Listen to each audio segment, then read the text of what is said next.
Halo guys, apa kabar kalian semua? Aku harap kalian tetap dalam keadaan yang sehat. Aku harap kalian tetap dalam keadaan yang baik-baik aja. Dan tentunya kalian ada dalam keadaan yang tetap bersemangat dalam menjalani hidup. So guys, mungkin kalian sebagian ada yang mau nanya gitu. Kalian mungkin bertanya-tanya, kamu bertanya-tanya. Kenapa Bang Kris nggak pernah syuting menggunakan rumah sendiri gitu ya? Kenapa nggak pakai di kamar sendiri misalnya? Perlu kalian nyahok guys bahwa Aing ini tuh rumahnya ya gitu ya, penerangannya itu jelek gitu, dan otomatis juga kanan kiri Aing itu tetangga, nggak ada space, nggak ada jarak, jadi otomatis Aing agak susah fokus kalau di rumah. Aing juga susah untuk mengembangkan diri karena di sini Aing pasti menggunakan kata-kata yang agak sedikit kasar dan tentunya agak sedikit tegas. Dan kalau di rumah pasti banyak orang terganggu, orang rumah terganggu karena berisik, dan otomatis juga Aing merasa terganggu dengan suara rumah yang begitu gandeng. Makanya kenapa kalau Aing nih syuting tuh harus outdoor gitu. Kecuali kalau suatu saat Aing udah punya rumah kayak si Atta Gledeg misalkan, nah Aing baru berani untuk bikin konten di rumah. Bukan karena Aing takut atau segala macem gitu, tapi sebetulnya karena rumah Aing nih yang nggak terlalu bagus-bagus amat, makanya Aing syutingnya harus lokasi outdoor kayak gini gitu. Selain di samping sejuk dan dingin gitu, Aing nih bisa lebih tenang, lebih fokus, lebih relax untuk bikin kontennya juga. Dan barangkali juga sebagian dari antara kalian ada yang bertanya-tanya lagi gitu, kenapa lokasi syutingnya itu berubah-ubah Bang? Sebetulnya nggak berubah-ubah ya guys. Kalau Aing biasa menggunakan lokasi syuting untuk kita nge-shoot, untuk kita bikin vlog ini biasanya tuh di kuburan Cina Cikadut guys. Cuman di sini berhubung Hari Raya Imlek sekarang guys, jadi otomatis juga mungkin di Cikadut banyak yang ziarah, banyak yang sembahyang kubur gitu, banyak yang melaksanakan cengbeng atau bagaimana, Aing nggak ngerti tradisi Cina gitulah. Jadi otomatis Aing nggak bisa syuting di Cikadut berhubung ini Hari Raya Imlek gitu ya, dan untuk menghormati mereka juga guys. Dan ini Aing lokasi syuting hari ini berada di Pasir Impun guys, barangkali dari antara kalian nanya gitu, dan ini tuh di tengah-tengah perbukitan guys, biasa. Dan nggak penting-penting juga sih sebenarnya, tapi barangkali dari antara kalian itu sering kali nanyain kenapa sih nggak di rumah, kenapa nggak di kamar, kenapa harus syuting di kuburan, kenapa harus begini begitu, ya itu alasannya guys.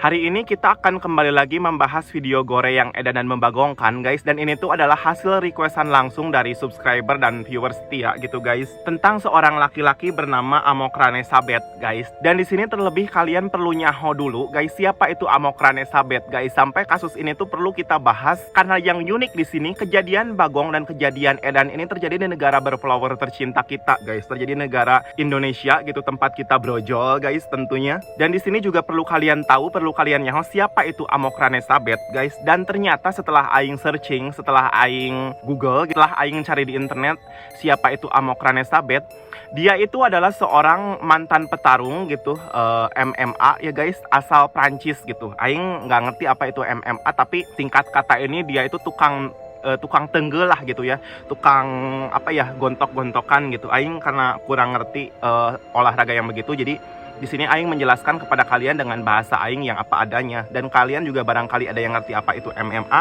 silahkan kalian tulis di kolom komentar. Dari keterangan yang Aing dapat dari situs gore kesayangan kita guys, Kepala Polisi Bali Mayor Jenderal Sugeng Priyatno mengatakan Amokrane Sabet yang dilaporkan mantan petarung seni bela diri campuran ditembak saat pertempuran kecil di depan villa sewaannya di Badung, Bali guys. Priyanto mengatakan polisi telah menerima keluhan dari warga yang menggambarkan Sabet yang berusia 49 tahun sebagai pembuat onar yang kejam katanya guys. Sabet yang diyakini sudah 2 tahun berada di Bali dikabarkan sering kali membawa pisau guys, melecehkan orang dan memakan di warung atau restoran tanpa membayar. Jadi dia ini mungkin merasa sebagai orang jagoan, merasa sok jagoan, merasa sok cowok banget, sok manly banget gitu ya. Sampai berani-beraninya makan lolodok, tuang gitu, madang di restoran, di warung, ngerinya guys. Dan dia itu nggak membayar hanya karena dia itu mantan petarung MMA gitu. Jadi dia sok berlagak, sok dewa, sok preman di sini gitu guys. Priyanto mengatakan Sabet yang visa turisnya kadaluarsa mengacungkan pisau ketika polisi dan petugas imigrasi datang untuk menangkap dia. Sabet mengejar petugas dan berulang kali menikam polisi hingga jatuh ke tanah yang pada akhirnya maaf guys, gugur gitu ya, atau tewas gitu. Juru bicara polisi Bali, Heri Wianto, mengatakan Sabet telah dipanggil 2 kali katanya guys oleh polisi untuk diinterogasi, tetapi merobek surat panggilan dan gagal muncul gitu guys. Dia mengatakan Sabet meninggal di tempat kejadian guys. Nah ini dia adalah kasus yang membagongkannya guys, dimana kemeninggoyannya itu, kemodaran si Sabet ini kontroversi. Dan di sini juga Aing nggak mau terlalu banyak berspekulatif, Aing nggak mau terlalu banyak ngemeng, berhubung ini kasusnya sangat sensitif sekali. Takut ada pihak yang tersungging dengan omongan-omongan Aing, dan di sini juga Aing takutnya salah ngucap. Jadi biarlah nangkep sendiri gitu ya. Di sini Aing akan menggunakan beberapa sumber yang untuk mengklarifikasi sebenarnya si Sabet ini ngapain juga sih berada di Bali guys. Berdasarkan tindak lanjutan Pak Polisi, katanya guys, polisi sektor Bali itu sudah memanggil dengan melayangkan surat panggilan kepada si Sabet ini guys, tentang kelakuan bagongnya selama dia itu hidup di Bali. Namun surat panggilan itu tuh malah dirobek oleh dia gitu guys, dan otomatis juga di sini polisi berusaha untuk memanggil langsung gitu, ataupun juga membawa dia dari tempat villa sewaannya dan dipanggillah ke kantor polisi gitu, singkat katanya guys. Tetapi dalam panggilan polisi itu guys, ketika polisi mau menjemput dia itu malah seperti mau melawan gitu. Dan lebih mengerikannya lagi guys, dia ini sempat-sempatnya mengacungkan pisau gitu. Dan pada akhirnya ada satu polisi yang menjadi korban dari tingkah biadab dan bengisnya dia, si Sabet ini gitu guys. Anggota polisi yang gugur itu guys bernama Anak Agung Sugiarta guys. Ini Aing punya fotonya guys, dan Aing juga turut berbelasungkawa kepada keluarga polisi gitu ya guys, yang menjadi korban gitu. Ya inilah ngerinya di polisi gitu ya. Ada harga yang harus dibayar, dan tentu ada pengorbanan yang harus dikorbankan juga, yaitu nyawa guys. Di sini Aing cari-cari juga guys, kesalahan-kesalahan dan tingkah bagong dia selain daripada makan di resto nggak bayar, makan di warung nggak bayar guys, lolodok tedaikeun mayar gitu. Aing cari-cari juga kesalahan-kesalahan si Amokrane Sabet gitu guys, selama dia ini tuh berada di Bali guys. Dan Aing di sini mendapatkan 7 guys dari salah satu artikel yang menulis tentang tingkah bagong dia selama di Bali guys. Yang nomor 1 guys, kerap makan di restoran tanpa membayar guys.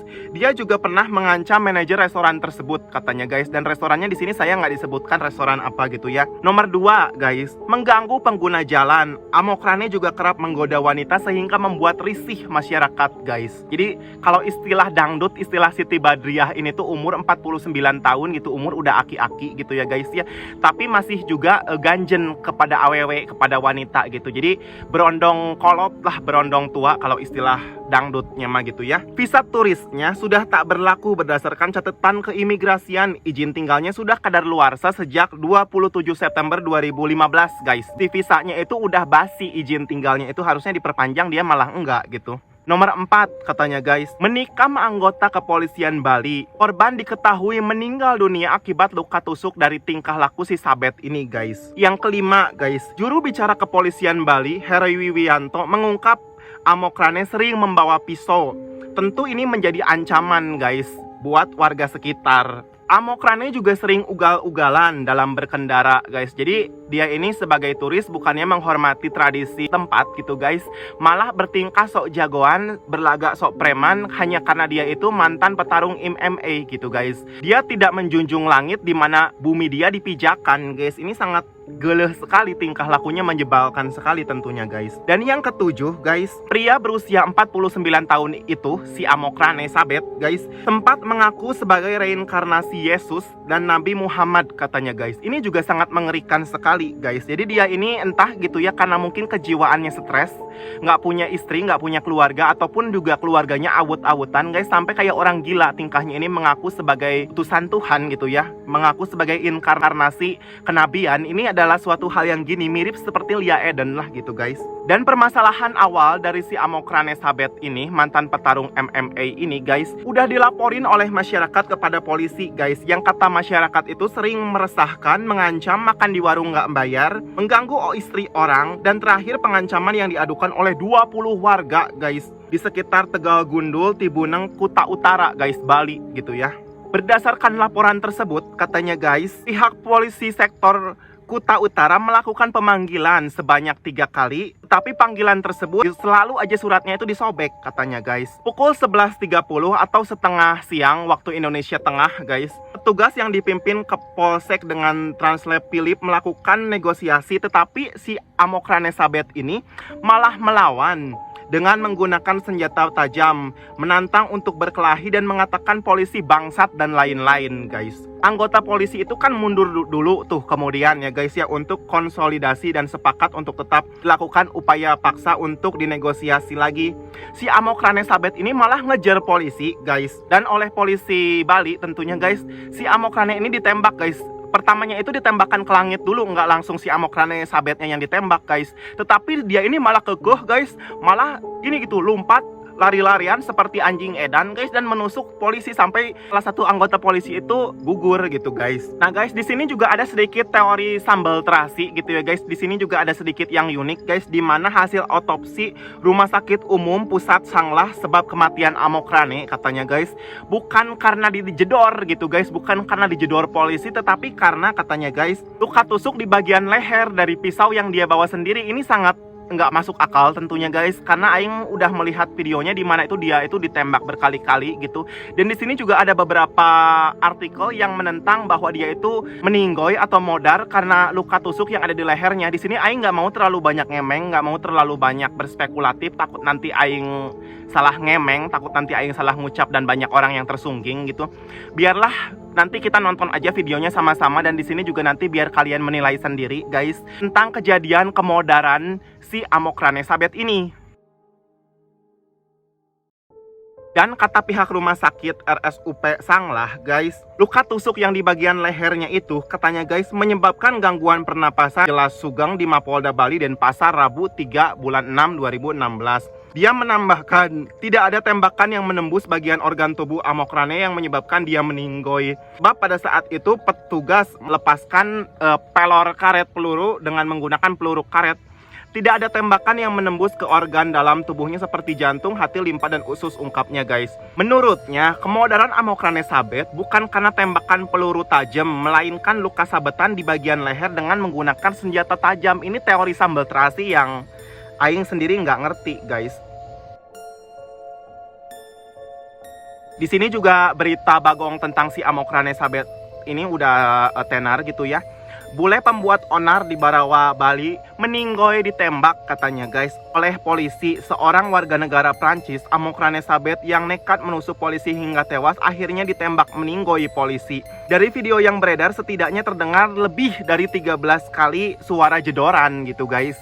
Itulah sedikit teori sambal terasi guys tentang meninggoynya si Amok Rane Sabet ini. Di sini juga terserah kalian mau menilainya seperti apa guys. Dan di sini aing sudah memberikan stabilo merah guys. Poin apa saja yang perlu kita rangkum dari artikel ini guys. Yang pertama katanya guys, si Amok Rane Sabet ini sering membuat kegaduhan dan meresahkan warga. Sering ngebut di tengah jalanan pantai Berawa dan mengacungkan middle finger guys, atau jari tengah guys, katanya ke orang-orang yang melintas gitu ya guys ya.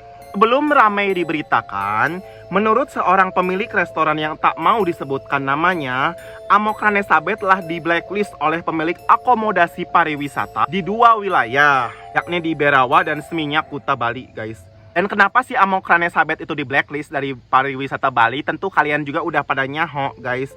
Sebab dia ini seringkali menggunakan fasilitas pariwisata, seringkali makan enak gitu ya, tapi mau bayar gitu guys. Ini sangat membagongkan sekali. Dan kenapa bang nggak ada yang berani negur si Amok Rane Sabet ini? Dari kesimpulan yang aing tarik dari artikel ini guys, katanya itu si Amok Rane Sabet ini nggak ada yang berani menegur guys. Sebab si Amok Rane Sabet ini bertubuh tinggi, kekar, dan watak keras. Dan belakangan diketahui dia petarung mixed martial arts guys, atau MMA gitu ya. Itulah kejadiannya. Di sini juga ada foto si Amok Rane Sabet ini guys, yang badannya itu tatoan tentunya guys, dan badannya itu banyak sekali tatonya, dan ada yang juga yang nggak bertato. Di sini aing bingung mana yang benar guys. Dan di sini juga ada foto saat dia udah meninggoy terkapar di jalan gitu pasca kejadian tembak-tembakan dengan Pak Polisi Bali di Indonesia gitu ya guys ya. Dan begitulah guys akhir dari kisah Amok Ranesabet ya guys ya. Karena durasi udah cukup panjang, Aing akan memperlihatkan video Bagong tentang Amok Ranesabet ini. Berhubung videonya bahasa Indonesia, Aing nggak akan ngucap satu kata pun guys, kecuali poin-poin yang pentingnya aja. Videonya ini berdurasi 2 menit 16 detik dan kita akan nonton videonya guys. Nah guys, di awal video kita diperlihatkan dengan banyak sekali anggota polisi Indonesia guys berkumpul gitu mau ini gitu ya, mau nangkap si Amok Ranesabet ini. Tetapi si Amok Ranesabet ini guys dia ini seperti sudah angkat tangan gitu, tapi dengan membawa pisau gitu guys. Polisi mungkin di situ agak bingung apakah dia mau menyerahkan diri atau mau bagaimana. Dan polisi di situ baik-baik guys, sebetulnya nggak 100% salah kepolisian Indonesia juga sih Aing lihat. Karena di sini yang ditangkap juga orang Bagong gitu ya guys ya. Dan di sini juga si Amok Ranesabet ini sok jagoan, sok jadi preman, sok jadi dewa, otomatis juga membagongkan sekali guys.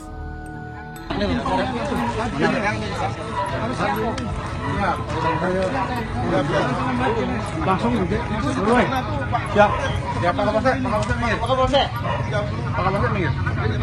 Di sana nggak ada orang, di sana nggak ada yang ngawal di sana. Biar orang lari ke sana. Oke. Langsung mundur. Nah guys, di 25 detik perlu kalian nyaho terlebih dahulu guys. Si Pak Polisi ini guys sebetulnya udah itu gitu ya, nembakin peluru ke langit gitu guys, sebagai peringatan buat si Amok Ranesabet ini. Tetapi si Amok Ranesabet ini masih sempat-sempatnya memegang pisau seolah-olah ingin mengancam Pak Polisi gitu, di tengah polisi yang sebegitu banyak gitu guys. Dan si Amok Ranesabet ini kemudian ngejar guys, ngejar si kerumunan Pak Polisi itu. Dan katanya guys ada seorang polisi yang tewas gugur ditusuk 8 kali oleh si Amok Ranesabet ini guys.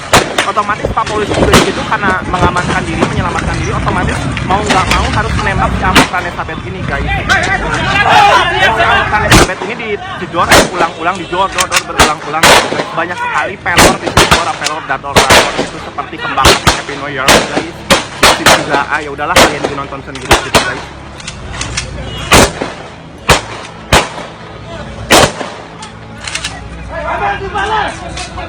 Banyak sekali yang merekam ini gitu, netizen kepo merekam video penembakan Amok Ranesabet ini gitu ya. Biasa di Indonesia mah orang kalau ada bom, ada kasus penembakan bukannya malah minggir, bukannya malah menjauh, tapi malah mendekat gitu guys. Dan si Amok Ranesabet di situ udah terkapar di jalan guys. Di sini ada mobil polisi melewat gitu ya.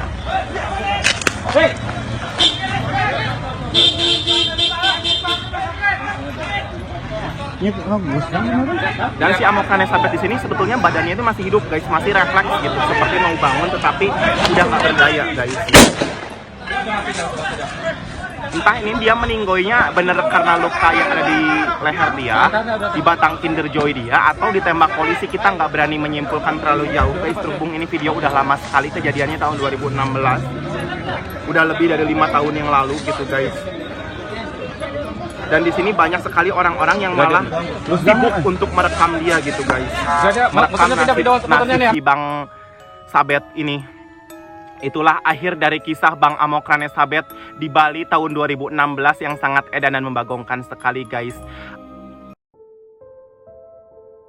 Ambil hikmah dari video ini guys, bahwa dimanapun kita hidup, dimanapun kita tinggal gitu guys, kita harus menghargai, menghormati kultur budaya setempat. Dan jangan sampai hanya kita itu punya jabatan, kita itu punya kekuatan, punya power, dan orang lain segan sama kita, kita bisa berbuat seenaknya guys. Jangan sampai kayak gitu ya guys. Dan kalau kalian makan di warung, kalian makan di restoran, dimanapun kalian lolodok tuh, kalian juga di situ harus membayar makanan yang kalian makan. Jangan kalian berbuat seenaknya sendiri, dan akibatnya inilah azab dari si tukang makan yang emoh bayar guys. Dan terima kasih banyak buat kalian yang sudah setia nontonin Aing dari awal hingga akhir ya guys. Barangkali dari antara kalian ada yang mau menambahkan informasi tentang kisah si Bang Amok Ranesabet ini, silahkan kalian tulis di kolom komentar informasi yang edukasi gitu, biar channel kita ini semakin meluas, melebar kemana-mana, dan dapat ditonton oleh jutaan viewers tentunya guys. Dan barangkali juga dari antara kalian ada yang mau merequest kisah-kisah Bagong, video-video gore, ataupun video-video yang kalian sendiri nggak berani nonton, silahkan kalian tulis di kolom komentar video Bagong dan kisah gore yang kalian pingin kita supaya nonton bareng dan bisa dibahas bareng di channel kesayangan kita ini gitu ya, channel Kastiawan 108 guys. Dan jangan lupa juga guys untuk sama-sama memberikan like, memberikan subscribe, dan memberikan dukungan positif kepada channel ini dengan komentar-komentar yang edukatif dan informatif guys, sehingga channel ini dapat menjadi edukasi yang bermanfaat bagi banyak orang, dapat memberikan informasi hiburan yang bermanfaat bagi banyak kalangan guys. Sekali lagi Aing ucapkan terima kasih banyak buat kalian ya semua yang sudah setia nontonin Aing dari awal hingga akhir ya guys. Akhir kata Aing ucapin bye-bye.